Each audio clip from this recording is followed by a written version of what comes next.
Friends, welcome on my channel psychology world. और आज की इस वीडियो में हम बात करेंगे सीडीपी 2018 नवंबर 2018 प्रीवियस पेपर के बारे में। क्लासेस 1 to 8 का ये प्रीवियस पेपर है सीडीपी का। सो आई होप वीडियो आपको अच्छी लगेगी। सो वीडियो को स्टार्ट करते हैं। Let's start. क्वेश्चन नंबर 1 इस प्रकार है। कोहलर यह सिद्ध करना चाहता था कि सीखना, ऑप्शन ए, एक ऐसी स्थिति है जिसमें व्यक्ति पशु से श्रेष्ठ होता है। ऑप्शन बी, स्वायत्त यादृच्छिक क्रिया है। ऑप्शन सी, संज्ञानात्मक संकार्य है। या फिर ऑप्शन डी, परिस्थिति के विभिन्न अंगों का प्रत्यक्षीकरण है। तो यहाँ पर ऑप्शन सी इसका करेक्ट आंसर हो जाएगा। यहाँ इसको थोड़ा डिटेल कर लेते हैं। जैसा कि हम जानते हैं कि कोहलर ने लर्निंग की इनसाइट थ्योरी दी थी और वो ये सिद्ध करना चाहते थे कि सीखना जो होता है, लर्निंग एक संज्ञानात्मक संकार्य होता है, मतलब एक कॉग्निटिव प्रोसेस होता है। और इन्होंने इनसाइट या फिर सूझ को, अंतर्दृष्टि या फिर सूझ को अधिगम में महत्वपूर्ण माना है। निसंदेह सूझ की प्रक्रिया एक संज्ञानात्मक प्रक्रिया है जो समस्या का संज्ञानात्मक समाधान प्रस्तुत करके सीखने की प्रक्रिया को सरल, सहज तथा उद्देश्यपूर्ण बनाती है। तो यहाँ पर नेक्स्ट क्वेश्चन हम देखते हैं। किसी भी नई भाषा को सीखने के लिए कहाँ से आरंभ किया जाना चाहिए? अक्षरों एवं शब्दों के मध्य साहचर्य से, वाक्यों के निर्माण से, शब्दों के माध्यम से, या फिर उपयुक्त में से कोई नहीं। तो जैसा कि हमें पता है, किसी भी हम लैंग्वेज को सीखना चाहें तो हमें सबसे पहले उसके अल्फ़ाबेट्स का पता होना चाहिए, उसके बाद ही उसके वर्ड्स के बारे में हमें पता होना चाहिए, तभी हम उस लैंग्वेज को सीख सकते हैं। तो यहाँ पर ऑप्शन ए इसका करेक्ट आंसर हो जाएगा। यहाँ पर नेक्स्ट क्वेश्चन हम देखते हैं। निम्नलिखित में से गणित संबंधी अधिगम अक्षमता को कौन सा पद परिभाषित करता है? निरस्ता संबंधी दोष, पठन दोष, गणना दोष, या फिर उपयुक्त में से कोई नहीं। तो यहाँ पर जो मैथमेटिकल जो लर्निंग डिसेबिलिटी होती है वो कैलकुलेटिव डिसेबिलिटी होती है। गणना से संबंधित दोष वहाँ पर होते हैं और इसको डिसकैलकुलिया भी कहा जाता है। नेक्स्ट क्वेश्चन हम देख लेते हैं। नेक्स्ट क्वेश्चन इस प्रकार है। निम्न में से कौन सा संवेग का तत्व नहीं है? व्यवहारात्मक, दैहिक, संज्ञानात्मक, या फिर संवेदी। तो यहाँ पर इसका करेक्ट आंसर हो जाएगा ऑप्शन डी, संवेदी। संवेदी जो है वो संवेग का तत्व नहीं होता है। और इसको थोड़ा डिटेल कर लेते हैं, क्यों नहीं होता है। संवेदी संवेग का तत्व नहीं होता है। यहाँ पे ध्यान में रखना है, कई बार लोग संवेग और संवेद इन दोनों को एक ही मान लेते हैं, लेकिन इन दोनों में ज़मीन आसमान का डिफरेंस है। संवेग का मतलब इमोशन होता है और संवेद जो होती है वो संवेदना होती है, वो सेंसेशन होती है किसी भी उद्दीपक का। हमें जब ज्ञान होता है, अर्थहीन ज्ञान होता है, जब हमें लगता है कि कोई उद्दीपक हमारे आसपास है, तो उसको संवेद कहते हैं। और संवेग यहाँ पर वो इमोशन से रिलेटेड होता है, वो इमोशन होता है। और यहाँ पर संवेदी संवेग का तत्व नहीं होता है, क्योंकि संवेग उत्पन्न होने पर प्राणी में दो स्तर पर परिवर्तन दिखाई देता है। पहला शारीरिक स्तर पर और दूसरा मानसिक स्तर पर। शारीरिक स्तर पर जल्दी जल्दी सांस लेना, रक्तचाप का बढ़ जाना, आवाज़ में परिवर्तन आ जाना, अंग संचालन की गति में परिवर्तन जैसी क्रियाएं होती हैं। जबकि मानसिक स्तर पर विचार प्रक्रिया या तो शिथिल हो जाती है अथवा लुप्त प्राय हो जाती है। दूसरी ओर संवेदी क्रियाओं पर संवेग का कोई भी प्रत्यक्ष प्रभाव नहीं पड़ता है। तो यहाँ पर ये बिल्कुल ही ध्यान में रखना है। नेक्स्ट क्वेश्चन यहाँ हम देखते हैं। नेक्स्ट क्वेश्चन इस प्रकार है। संज्ञानात्मक क्षेत्र का सही क्रम क्या है? तो यहाँ पर इसके हम करेक्ट सीक्वेंस को ही देख लेते हैं। यहाँ पर इसका करेक्ट सीक्वेंस इस प्रकार बतलाया गया है। इसको बेंजामिन और ब्लूम के द्वारा दिया गया है और इन्होंने इसके 3 क्षेत्रों का इसको शिक्षण के उद्देश्यों को 3 क्षेत्रों में विभाजित किया हुआ है। संज्ञानात्मक क्षेत्र के उद्देश्य, भावात्मक क्षेत्र के उद्देश्य, मनोगत्यात्मक क्षेत्र के उद्देश्य। और इसको इन्होंने इस सीक्वेंस में डाला हुआ है। सबसे पहले ज्ञान, इसके बाद में अवबोध, इसके बाद में अनुप्रयोग, इसके बाद में विश्लेषण, संश्लेषण और लास्ट में मूल्यांकन। तो ये एक करेक्ट सीक्वेंस यहाँ पर हो जाएगा। इसको आप वीडियो को पॉज करके नोट भी कर सकते हैं। नेक्स्ट क्वेश्चन देखते हैं। अभिप्रेरणा का प्रत्याशा सिद्धांत किसके द्वारा दिया गया? Victor Vroom, Maslow, Herzberg and Skinner. तो यहाँ पर इसका करेक्ट आंसर हो जाएगा ऑप्शन ए, विक्टर ब्रूम। अभिप्रेरणा के संबंध में 1964 में विक्टर ब्रूम ने प्रत्याशा सिद्धांत को दिया था और यह सिद्धांत अभिप्रेरणा, निष्पादन और कार्य संतुष्टि के कारणों को विभिन्न प्रकार से परिभाषित करता है। इस सिद्धांत के अंतर्गत व्यक्ति अपने कार्य का चयन स्वयं करता है। सभी व्यक्ति अपने उद्देश्यों, आवश्यकताओं, मूल्यों, कुशलताओं, योग्यताओं और भूमिकाओं के संबंध में सतर्क रहते हैं। यहाँ एक सिचुएशन दिया गया है। एक छात्र पढ़ रहा है, उसका नाम लेकर यदि किसी ने बुलाया तो निम्न में से किस संवेदना द्वारा वह अपनी अनुक्रिया को प्रकट करेगा? दृष्टि संवेदना, ध्वनि संवेदना, स्पर्श संवेदना एंड प्रत्यक्षणा संवेदना। तो यहाँ पर उसको कोई बुला रहा है, मतलब उसे सुनने की अनुक्रिया होगी, तो ध्वनि संवेदना is the correct answer. Next question देखते हैं।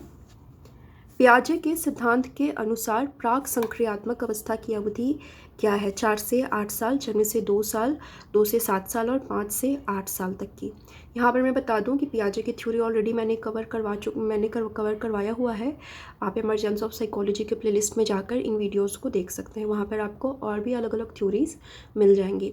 तो यहाँ पर इसका करेक्ट आंसर है ऑप्शन नंबर सी। पियाजे के अनुसार बालक का संज्ञानात्मक विकास निम्न अवस्थाओं से होकर गुजरता है। इन्होंने 4 अलग अलग अवस्थाएं बतलाई हुई हैं। संवेगात्मक अवस्था जो कि जन्म से लेकर 2 वर्ष तक की होती है। प्राक संक्रियात्मक अवस्था जो कि 2 से 7 साल तक की होती है। मूर्त संक्रियात्मक अवस्था जो कि 7 से 11 वर्ष तक की होती है। एंड लास्ट में औपचारिक संक्रियात्मक अवस्था जो कि 11 वर्ष से 15 वर्ष तक की होती है। तो ये सीक्वेंस आपको ध्यान में रखना है। नेक्स्ट क्वेश्चन देखते हैं। निम्न में से कौन सी बाधिकी बाल्यावस्था के बौद्धिक विकास की विशेषता नहीं है? भविष्य की योजना का सूझबूझ, विज्ञान की काल्पनिक कथाओं में अधिक रुचि, बढ़ती हुई तार्किक शक्ति, काल्पनिक भयों का अंत। तो यहाँ पर ये ऑप्शन ए यहाँ पर करेक्ट आंसर होगा, क्योंकि बाल्यावस्था में जनरली बच्चा फ्यूचर के लिए कोई भी प्लानिंग नहीं करता है। नेक्स्ट क्वेश्चन देखते हैं। इनमें से कौन से मनोवैज्ञानिक भाषा विकास से संबंधित है? पेवलोव, बिने, चॉम्स्की और मैस्लो। तो यहाँ पर करेक्ट आंसर होगा Noam Chomsky. Option C is the correct answer. इन्होंने एलईडी थ्योरी दी हुई है। एलईडी का मतलब है language equation theory. Next question इस प्रकार है। थॉर्नडाइक ने अपने सिद्धांत को किस शीर्षक से सिद्ध किया हुआ है? संज्ञानात्मक अधिगम, अधिगम के प्रयास एवं भूल, संकेत अधिगम एंड स्थान अधिगम। तो यहाँ पर इसका करेक्ट आंसर हो जाएगा, इन्होंने ट्रायल एंड एरर का थ्योरी दिया हुआ है, अधिगम के प्रयास एवं भूल का सिद्धांत। और यहाँ पर इसको थोड़ा डिटेल कर लेते हैं। थॉर्नडाइक ने अपने सिद्धांत को अधिगम के प्रयास एवं भूल का सिद्धांत शीर्षक से सिद्ध किया। इस सिद्धांत को संबंधवाद या उद्दीपक अनुक्रिया सिद्धांत भी कहा जाता है। ये ध्यान में रखना है, इससे रिलेटेड क्वेश्चंस हर एग्जाम में आते हैं और इसमें कई बार कन्फ्यूजन भी हो जाती है। इसको आप नोट करते चलें, इस तरह के जो भी पॉइंट्स आपको दिखाई दें। इनके अनुसार सीखने के लिए पुनर्बलन केंद्रीय तत्व है तथा अनुक्रिया का संतोषजनक परिणाम ही उद्दीपक अनुक्रिया बंधन को सुदृढ़ कर सकता है। नेक्स्ट क्वेश्चन हम देखते हैं। गिरोह की अवस्था किस आयु वर्ग एवं विलंब विकास से संबंधित होता है? ऑप्शन ए 16 to 19 वर्ष एवं नैतिकता 3 to 6 वर्ष एवं भाषा 8 to 10 ईयर एंड समाजीकरण 16 से 19 साल एवं संज्ञानात्मक। तो यहाँ पर जनरली गिरोह अवस्था जो होती है वो बाल्यावस्था ही होती है। यहाँ पर इसका करेक्ट आंसर हो जाएगा ऑप्शन नंबर सी,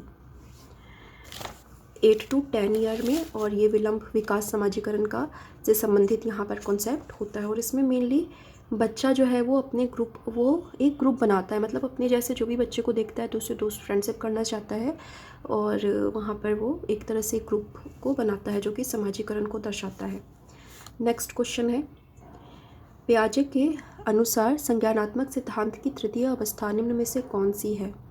औपचारिक संक्रियात्मक, पूर्व संक्रिया, मूर्त संक्रिया एंड संवेदात्मक अवस्था। तो यहाँ पर इसका करेक्ट आंसर हो जाएगा option number C. Option number C यहाँ पर इसका करेक्ट आंसर हो जाएगा, मूर्त संक्रिया अवस्था। नेक्स्ट क्वेश्चन है। निम्न में से अधिगम में योगदान देने वाले मनोवैज्ञानिक कारकों में कौन सा शामिल नहीं है? अधिगम की इच्छा, प्रेरणा, रुचि एवं विषय वस्तु का स्वरूप। तो यहाँ पर इसका करेक्ट आंसर हो जाएगा ऑप्शन नंबर डी, विषय वस्तु का स्वरूप यहाँ पर अधिगम से रिलेटेड, मनोवैज्ञानिक कारकों से रिलेटेड नहीं है यहाँ पर। एंड नेक्स्ट क्वेश्चन हम देख लेते हैं। नेक्स्ट क्वेश्चन है। निम्न में से सामाजिक मूल्य कौन सा है? सहायता परक व्यवहार, प्राथमिक लक्ष्य, मूल प्रवृत्ति आक्रामकता की आवश्यकता। यहाँ पर प्रो सोशल बिहेवियर, ये सोशल वैल्यू सोशल नॉर्म्स को दर्शाता है, तो यहाँ पर इसका करेक्ट आंसर ये हो जाएगा। और इसके बारे में थोड़ा सा डिटेल भी देख लेते हैं। राष्ट्रीय शैक्षिक अनुसंधान एवं परीक्षण परिषद की पुस्तक document of social moral and spiritual values in education में कुल 83 नैतिक सामाजिक एवं आध्यात्मिक मूल्यों की चर्चा की गई है। प्रमुख सामाजिक मूल्य इस प्रकार हैं: मैत्रीभाव, समाजवाद, भाईचारा, टीम भावना, कर्तव्य भावना, सहानुभूति, सहयोग, समाज सेवा, सामाजिक उत्तरदायित्व आदि। यहाँ पर इससे रिलेटेड क्वेश्चन भी आ सकता है, इसको बिल्कुल आप नोट डाउन कर लें। Document of social moral and spiritual values in education में कितने नैतिक सामाजिक आध्यात्मिक मूल्यों की चर्चा की गई है, तो ध्यान रखना 83 ऐसे वैल्यूज़ के बारे में वहाँ पर बतलाया गया है। नेक्स्ट क्वेश्चन हम देखते हैं। पक्ष अन्वेषण तथा साधन साक्ष्य विश्लेषण निम्न में से किसके उदाहरण हैं? स्वतः शोध, एल्गोरिदम, मानसिक वृत्ति एवं प्रकारात्मक स्थिरता। तो यहाँ पर ये प्रॉब्लम सॉल्विंग से रिलेटेड है। प्रॉब्लम सॉल्विंग के लिए किस तरह से हम प्लान करके काम करते हैं, प्रॉब्लम सॉल्विंग के लिए किस तरह से प्लानिंग किया जाता है, तो यहाँ पर ये स्वतः शोध से रिलेटेड है। स्वतः शोध के अलग अलग ये अलग अलग टाइप्स दिए गए हैं, जिसके द्वारा अलग अलग टाइप्स नहीं, हम इसको मेथड्स कह सकते हैं, अलग अलग मेथड्स बतलाए गए हैं जिसके के द्वारा हम प्रॉब्लम को सॉल्व कर पाते हैं। अल्गोरिदम में क्या होता है कि अल्गोरिदम में स्टेप बाय स्टेप हम प्रॉब्लम सॉल्विंग की ओर बढ़ते हैं, लेकिन स्वतः शोध ह्यूरिस्टिक मेथड्स में क्या होता है कि हमें ऐसा लगता है जिस भी मेथड के द्वारा हमारा प्रॉब्लम सॉल्व हो जाता है, हम पहले उसी मेथड को यूज़ करके देखते हैं। एंड यहाँ पर इसको डिटेल में भी देख लेते हैं। स्वतः शोध विधि में व्यक्ति समस्या का समाधान करने के लिए सभी विकल्पों को नहीं ढूंढता है, बल्कि सिर्फ उन्हीं विकल्पों का चयन करके समस्या समाधान की कोशिश करता है जो उसे संगत प्रतीत होते हैं। पक्ष अन्वेषण तथा साधन साक्ष्य विश्लेषण इसकी दो प्रमुख प्रवृत्तियाँ हैं। नेक्स्ट क्वेश्चन है, सीखने के वक्र अभ्यास द्वारा सीखने की मात्रा, गति और प्रगति की सीमा को ग्राफ पर प्रदर्शित करते हैं। स्किनर, रॉस, एबिंगहॉस और एम.एल. बिल्गी। तो यहाँ पर इसका करेक्ट आंसर हो जाएगा रॉस। यहाँ पर इसका कोई भी आंसर नहीं दिया हुआ है, कोई भी ऑप्शन यहाँ पर करेक्ट नहीं बतलाया गया है, क्योंकि यहाँ पर सीखने के वक्र अभ्यास द्वारा सीखने की मात्रा, गति और प्रगति की सीमा को ग्राफ पर प्रदर्शित करते हैं। ये जो स्टेटमेंट है वो गेट्स के द्वारा दिया गया है, रॉस के द्वारा, स्किनर, एबिंगहॉस या बिल्गी के द्वारा नहीं गया है, ये गेट्स के द्वारा दिया गया है। एनटीए ने इसी आंसर को करेक्ट आंसर माना हुआ है। एंड नेक्स्ट क्वेश्चन हम देखते हैं। निम्न में से कौन सा थॉर्नडाइक के अधिगम के प्रारंभिक नियमों में शामिल नहीं है? साश्चर्यात्मक स्थानांतरण का नियम, अभ्यास का नियम, प्रभाव का नियम एवं तत्परता का नियम। तो यहाँ पर ऑप्शन ए करेक्ट होगा। साश्चर्यात्मक स्थानांतरण का नियम ये जो है ये प्राथमिक नियमों में, प्राइमरी में शामिल नहीं है। और यहाँ पर इसको थोड़ा सा डिटेल कर लेते हैं। E.L. थॉर्नडाइक ने अधिगम के 3 मुख्य नियम तथा 5 गौण नियम दिए हुए हैं, जो इस प्रकार है। मुख्य नियम 3 है, अभ्यास का नियम, प्रभाव का नियम एवं तत्परता का नियम। गौण नियम यहाँ पर दिया हुआ है, बहु अनुक्रिया का नियम, मनोवृत्ति का नियम, आंशिक क्रिया का नियम, सादृश्यता का नियम एवं साश्चर्यात्मक रूपांतरण का नियम। तो इससे रिलेटेड क्वेश्चन पहले भी आ चुके हैं, नेट में भी क्वेश्चन ये सारे आए हुए हैं, सो इसको ध्यान में यहाँ पर रखना है। नेक्स्ट क्वेश्चन इस प्रकार है, अनुकूलित अनुक्रिया सिद्धांत किसके अनुकूलन पर बल देता है? तर्क, व्यवहार, चिंतन एवं अभिप्रेरणा। तो यहाँ पर इसका करेक्ट आंसर हो जाएगा ऑप्शन नंबर बी, व्यवहार पर ये बल देता है। और यहाँ पर इसको डिटेल कर लेते हैं। अनुकूलित अनुक्रिया सिद्धांत व्यवहार के अनुकूलन पर बल देता है।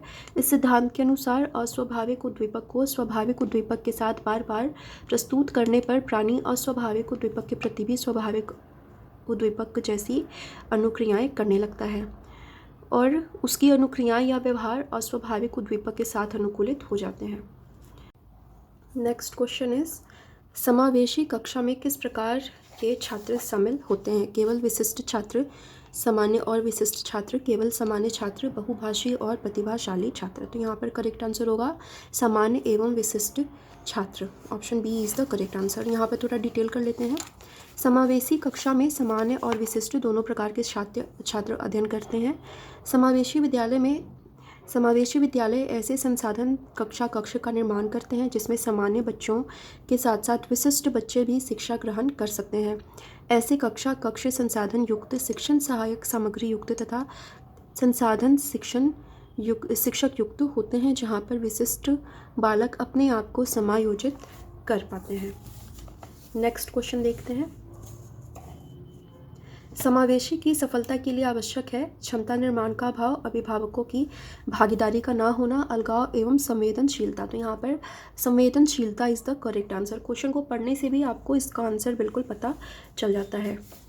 एंड नेक्स्ट क्वेश्चन को हम देखते हैं। नेक्स्ट क्वेश्चन इस प्रकार है, निम्न में से कौन सा अच्छे शिक्षण की विशेषता नहीं है? स्वेच्छाचारी, जनतांत्रिक, सहानुभूतिपूर्ण, वांछनीय सूचनाएं देने वाला। तो ऑप्शन ए, यहाँ पर option A is the correct answer. हालांकि सीडीपी में बहुत ज़्यादा टफ क्वेश्चन नहीं आता है, थोड़ा सा अगर आप प्रैक्टिस करते हैं, थोड़ा सा ध्यान रखते हैं, अगर आप साइकोलॉजी के स्टूडेंट रहे हैं फिर तो आपके लिए ये पेपर बहुत ही ज़्यादा ईजी हो जाता है। लेकिन अगर आप साइकोलॉजी से बिलोंग नहीं करते हैं तो थोड़ा सा प्रीवियस पेपर्स को आप प्रैक्टिस कर लें और कुछ वीडियोस देख सकते हैं, कुछ बुक्स पढ़ सकते हैं, आपके कॉन्सेप्ट वहाँ पर क्लियर हो जाएंगे। क्योंकि यहाँ पर बिल्कुल बेसिक क्वेश्चंस ही होते हैं और कुछ क्वेश्चंस यहाँ पर टीचिंग रिलेटेड भी होते हैं, जो कि क्वेश्चन पढ़ने से ही उसका आंसर हमें पता लग जाता है। नेक्स्ट क्वेश्चन देखते हैं। अग्रिम व्यवस्थापक प्रतिमान किस परिवार से संबंधित हैं? व्यक्तिक, सामाजिक अंतःक्रिया, सूचना प्रक्रियाकरण एवं व्यवहार परिमार्जन। तो यहाँ पर इसका करेक्ट आंसर हो जाएगा ऑप्शन नंबर सी। इसको ब्रूस आर चाइस और मार्शवेल ने अपनी पुस्तक में बतलाया हुआ है, मॉडल्स ऑफ टीचिंग में बतलाया गया है। इसमें शिक्षण प्रतिमानों को 4 भागों में बांटा गया है। अंतः प्रक्रिया स्रोत, सूचना प्रक्रियाकरण, व्यक्तिगत स्रोत प्रतिमान, व्यवहार परिवर्तन स्रोत प्रतिमान। और इन 4 प्रकार के प्रतिमानों को पुनः कई विभागों में विभाजित किया गया है। जैसे सूचना प्रक्रियाकरण को भी फिर से 4 सब टाइप्स इसके बतलाए गए हैं। निष्पत्ति संप्रत्यय प्रतिमान, अग्रिम व्यवस्थापक प्रतिमान, आगमन प्रतिमान और जैविक विज्ञान परीक्षा प्रतिमान। यहाँ पर इसको आप वीडियो को पॉज करके नोट कर लें, आपके नोट्स इसके बनते चले जाएंगे। नेक्स्ट क्वेश्चन इस प्रकार है, कौशलों के स्थानांतरण के लिए कौन सा उपयोगी है? कौशल अंतरण की एक गति है, ना कि उद्देश्य। रेखीय अभिक्रम, साक्ष्य अभिक्रम, तैयारी एवं अर्जन। तो यहाँ पर option A is the correct answer. यहाँ पर कौशलता को किसी जटिल कार्य किसी जटिल कार्य को आसानी से और दक्षता से करने की योग्यता के रूप में परिभाषित किया गया है। कार चलाना, आशुलिपि में लिखना आदि विभिन्न कौशलों के उदाहरण हैं। कौशल अधिगम गुणात्मक रूप से कई भिन्न चरणों से होकर गुजरता है। एक चरण से दूसरे चरण में संक्रमण कौशल अंतरण कहलाता है। यह कौशल अंतरण उद्देश्यपूर्ण ना होकर स्वतः होता है, अर्थात कौशल अंतरण एक प्रकार की यात्रा है, ना कि लक्ष्य या उद्देश्य। नेक्स्ट क्वेश्चन इस प्रकार है, निम्न में से कौन सा शिक्षण का सूत्र नहीं है? सरल से कठिन की ओर, निश्चय से अनिश्चय की ओर, दृश्य से अदृश्य की ओर और निगमन से आगमन की ओर। यहाँ पर ऑप्शन डी, निगमन से आगमन की ओर ये शिक्षण का सूत्र नहीं है, क्योंकि ये उल्टा दिया हुआ है, आगमन से निगमन की ओर ये होता है। और यहाँ पर इसको थोड़ा डिटेल कर लेते हैं। हर्बर्ट स्पेंसर और कामेनियम ने इसको बतलाया हुआ है और शिक्षण सूत्रों का उल्लेख किया हुआ है, जो इस प्रकार है।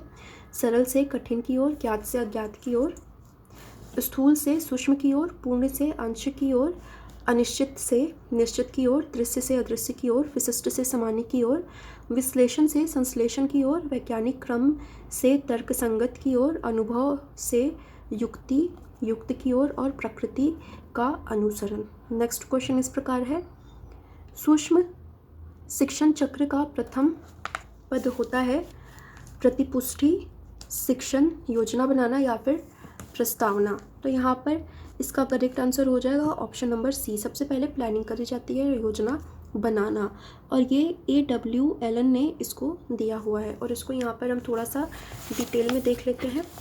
यहाँ पर ये इसको बतलाया गया है। LW एलन को सूक्ष्म शिक्षण का जन्मदाता कहा जाता है। ये पॉइंट नोट कर लीजिए।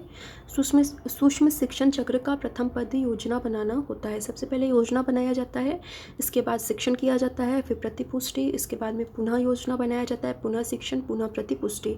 और ये जो जितने भी प्रोसेस हैं ये सब 6 मिनट में डिवाइडेड होते हैं, मतलब टोटल ये 36 मिनट का ये प्लान होता है। नेक्स्ट क्वेश्चन इस प्रकार है, निम्न में से कौन सा अवबोध स्तर के शिक्षण में शामिल है? पृथक्करण, अनुप्रयोग, तुलना एवं अन्वेषण। तो यहाँ पर इसका करेक्ट आंसर हो जाएगा ऑप्शन नंबर डी, अन्वेषण। एंड यहाँ पर बोध स्तर शिक्षण व्यवस्था को निम्नलिखित सोपानों में विभाजित किया गया है। अन्वेषण, प्रस्तुतिकरण, आत्मीकरण एवं परिपाक, वर्णन अथवा अभिव्यक्तिकरण। एंड यहाँ पर ये इसको नोट करते चलें ताकि आपके नोट्स यहाँ पर बनते चले जाएं। नेक्स्ट क्वेश्चन इस प्रकार है, शैक्षिक सुधारों में प्रभावी विकेंद्रीकरण तभी संभव होगा जब खंड व संकुल संदर्भ केंद्रों की भागीदारी बढ़े, स्थानीय संदर्भ व्यक्ति उपलब्ध हो, अध्यापकों के पास संसाधन और प्रासंगिक सामग्री भी मौजूद हो। यहाँ पर ये ऑप्शन चूज़ करना है, कोडिंग दी हुई है AC, AB, BC या फिर ABC, कौन सा यहाँ पर करेक्ट है? तो यहाँ पर ऑप्शन नंबर डी, ABCD ये सभी यहाँ पर करेक्ट हैं। इसको पढ़ लेते हैं। शैक्षिक सुधारों में प्रभावी विकेंद्रीकरण तभी संभव होगा जब खंड व संकुल संदर्भ केंद्रों की भागीदारी बढ़े, स्थानीय संदर्भ व्यक्ति उपलब्ध हो, अध्यापकों के पास संसाधन और प्रासंगिक सामग्री भी मौजूद हो, साथ ही स्थानीय स्तर पर ग्राम शिक्षा समिति, महिला संगठन, गैर सरकारी संगठन एवं अन्य संगठनों समितियों की सक्रिय सहभागिता बढ़े। एंड नेक्स्ट क्वेश्चन देखते हैं, क्रिया प्रसूत अनुबंध का दूसरा नाम क्या है? समीपस्थ अनुबंध, नैमित्तिक अनुबंध, प्राचीन अनुबंध या फिर चिन्ह अनुबंध। तो इसका करेक्ट आंसर हो जाएगा नैमित्तिक अनुबंध। एंड ये क्रिया प्रसूत अनुबंधन का दूसरा नाम नैमित्तिक अनुबंधन भी है। अधिगमकर्ता की अनुक्रियाओं का पुनर्बलन के लिए अनुबंधन का एक निमित्त होने के कारण इसको नैमित्तिक या फिर यांत्रिक या फिर साधनात्मक अनुबंध सिद्धांत के नाम से भी संबोधित किया गया है। तो यहाँ पर लास्ट क्वेश्चन हम देखते हैं, निम्न में से कौन सी अधिगम की एक विशेषता नहीं है? अधिगम का अवलोकन प्रत्यक्ष रूप से किया जा सकता है, अधिगम व्यवहार में अपेक्षाकृत स्थायी परिवर्तन है, अधिगम प्राणी की अभिवृद्धि है, अधिगम एक लक्ष्योन्मुख प्रक्रिया है। तो यहाँ पर इसको योगस के द्वारा बतलाया गया है और यहाँ पर ऑप्शन ए यहाँ पर करेक्ट आंसर हो जाएगा। और योगस ने सीखने की सामान्य विशेषताएं बतलाई हुई हैं, जिसमें कि कुछ मुख्य हैं। अधिगम अभिवृद्धि है, मतलब ग्रोथ है, अधिगम समायोजन है, अधिगम लक्ष्योन्मुखी प्रक्रिया है, अधिगम व्यवहार में अपेक्षाकृत स्थायी परिवर्तन है, अधिगम विवेकपूर्ण एवं सृजनशील है, अधिगम व्यक्तिगत एवं सामाजिक दोनों है, अधिगम अनुभवों का संगठन है, अधिगम क्रियाशील है। और अधिगम का अवलोकन प्रत्यक्ष रूप से किया जा सकता है, ये सही नहीं है क्योंकि वो हमें व्यवहार में दिखाई देता है। तो यहाँ पर CDP के 30 क्वेश्चंस कंप्लीट होते हैं। उम्मीद है वीडियो आपको अच्छी लगी होगी। वीडियो अगर आपको अच्छी लगी तो लाइक कर लें।